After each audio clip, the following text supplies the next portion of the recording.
Infinity Nikki is an open-world dress-up adventure game highly anticipated by many and hopefully releasing sometime soon. But did you know that one of the game's directors previously worked as a game designer on The Legend of Zelda Breath of the Wild, who recently shared many new and exciting details about this ambitious upcoming game?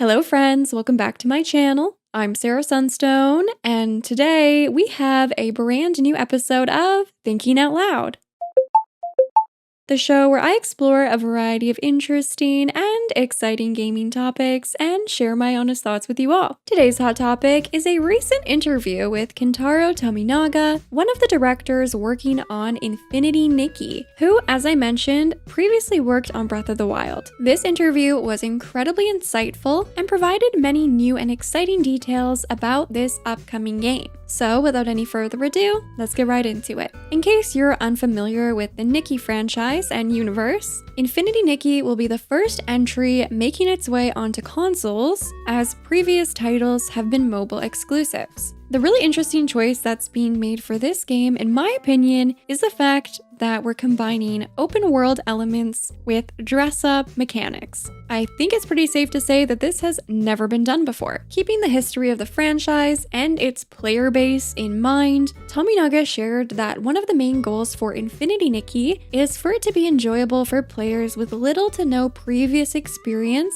with action games. To achieve this, their strategy was to combine those open world exploration elements with platforming to create a fun new experience for all types of players. The very unique twist on these mechanics in Infinity Nikki is that players will collect special clothing called miracle outfits to provide Nikki with a variety of helpful skills. For example, the floating outfit that's been showcased most prominently will allow Nikki to float with just a quick press of the jump button, which makes it possible to stay in the air longer and reach high areas. This is a prime example of a mechanic that will enhance your exploration of the open world and will be enjoyable for everyone, but is also taking into consideration those gamers who are probably newer to this type of game, making for a more accessible and forgiving platforming experience. It was further shared that exploration has been designed hand in hand with platforming, so these gameplay elements work together very naturally and seamlessly to create a flow that keeps the player interested and motivated to discover more. Plus, there will be new sights and scenes to find around every corner, which on its own is a great incentive. As you explore this stunning world, you can collect something called Whim Stars, which are described as the incarnations of Nikki's inspirations and whim. Whim being the source of power in Mirrorland, the location where the game is set. Whim Stars can be used to fuel and upgrade the Heart of Infinity, which functions as a sort of skill tree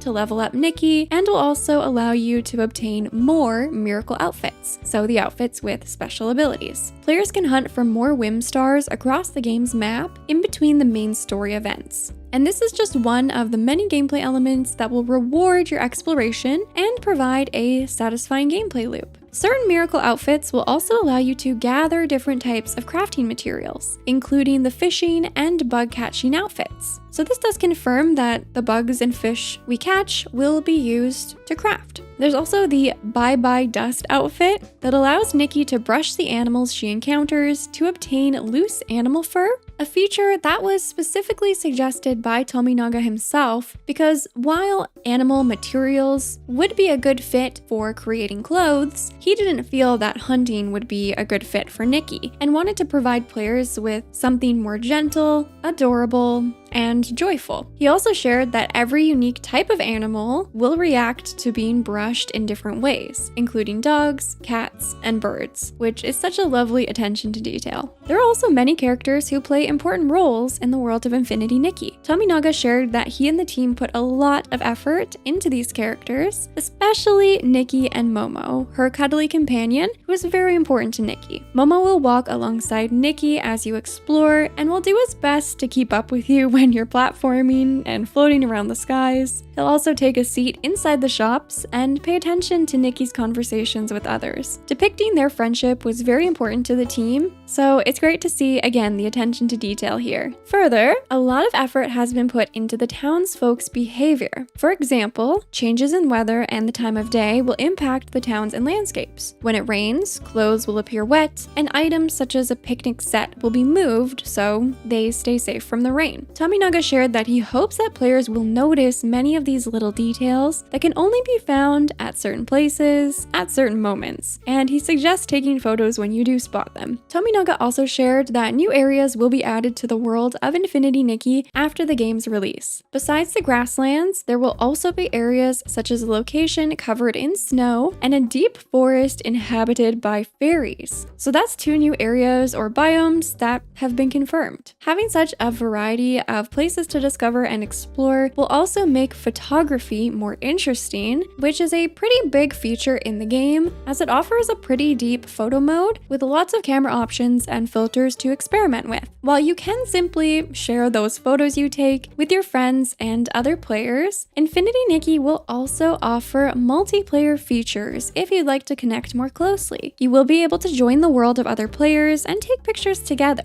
However, the team is also thinking about other ways that players can communicate and implementing those in the future. Excitingly, Tominaga also shared plans for adding a feature that allows players to have their own home, to which you can invite your friends. However, he noted that this might be added quite some time after the game's initial release. We have also now learned about something called styling challenges, in which you'll face off against NPCs in the world to determine who has the best fashion coordination skills. If you're new, like me, to the Nikki universe and franchise, apparently these types of challenges have always been part of the Nikki series. However, in Infinity Nikki, the team has ensured that it is not mandatory to participate in these challenges to advance through the main story. So these styling challenges are completely optional, but could definitely be fun. Now, in a more classic open world game, it's really important to find clothing or armor of higher stats that will help you succeed in your gameplay. Sometimes it's basically essential or you won't be able to pass certain stages of the game, at least not with any sort of ease. However, in Infinity Nikki, the team wants players to be able to wear whatever they want, without having to think about the stats of the items and outfits they put together. Plus, even when players want to use the skills that are offered by miracle outfits, like floating or brushing, it's not necessary to constantly wear these specific outfits. So, when you press the jump button or choose a certain action from the skill wheel, Nikki's outfit will temporarily change for that moment and that function. Once Nikki is done using the skill, she will automatically go back to the appearance that you've chosen for her. So this means that you can dress Nikki in whatever you'd like, whether it be clothing pieces you've purchased from the cute little shops in town or you've crafted yourself, without having to worry about any gameplay restrictions. Finally, Tominaga shared that the overarching concept for Infinity Nikki was to have players experience moments of joy. This might be achieved through wearing your favorite outfit, engaging with friendly characters,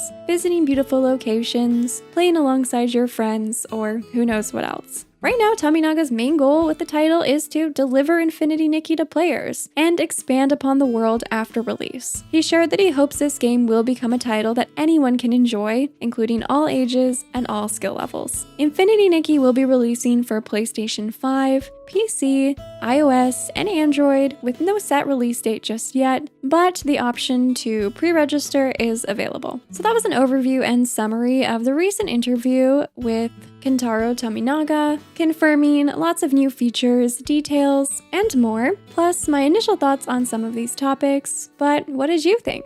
In a recent poll, I asked which of the following open world mechanics is most important to you, and 34% of you chose gear and crafting. I actually was very surprised by this result. But this mechanic will fit so well into Infinity Nikki because you will be crafting so many adorable outfits to further customize your Nikki character and of course unlock new abilities. I actually think typically in an open world game this wouldn't be quite as high on my list of priorities as it's going to be with Infinity Nikki specifically, just because of the nature of it being this dress-up adventure combined with those open world mechanics. At a pretty close second, 29% of you voted for side quests and missions. In some some open world games, I actually find that side quests can be some of the best in the whole game. Sometimes they've just been crafted with such care and love, and while they're not essential to complete to understanding the game's main story, they definitely enhance your experience and add to your understanding of the universe. So I really hope that there will be some meaningful and fun side quests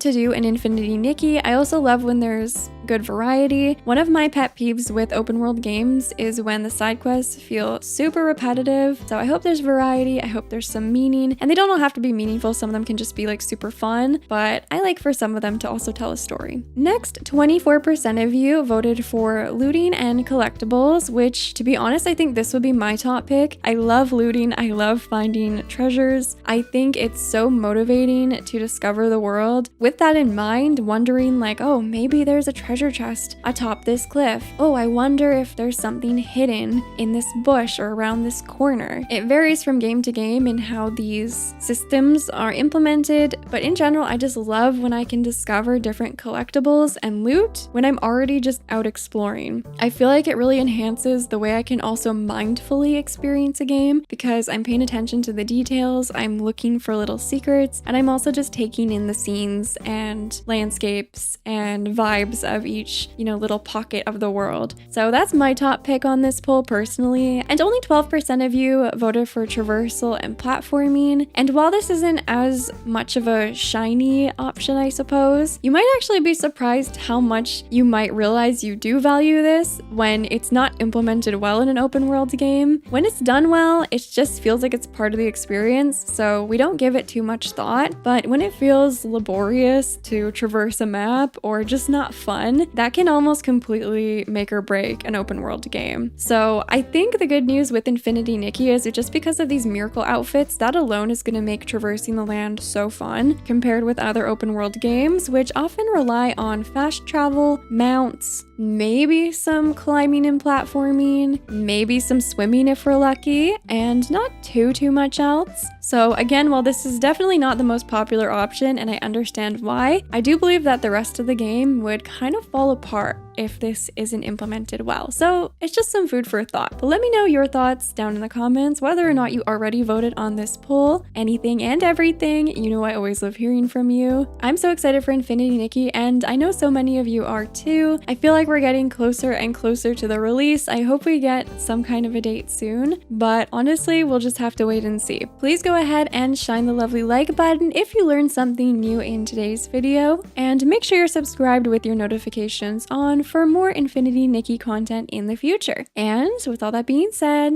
thank you so much for watching. I love you all, and until next time, take care.